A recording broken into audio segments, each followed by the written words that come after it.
လူနဲ့ခဲသောဂါထာတော်အတိတံဟိ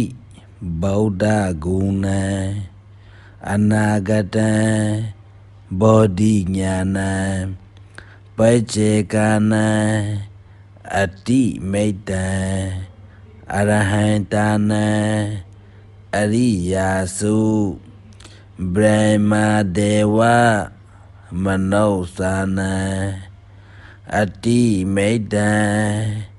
အတိပိယံ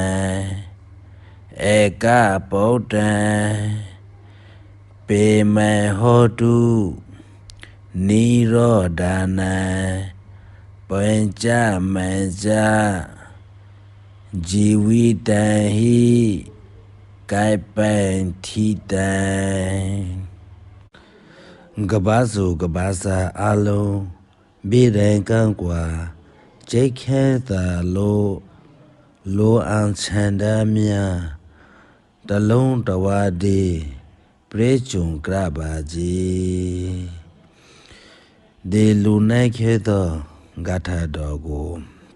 နေ့ကျနေ့တွင်ရဖက်ပူဇော်ကေလူကလည်းမေတ္တာထားပါတယ်နိုင်ကလည်းမေတ္တာထားပါတယ်အကရန်သူတော်မေတ္တာကြောင့်ကိုကျင်းနပရကဲ့မှခဲသာကရာကြည်နိုင်ပါတယ်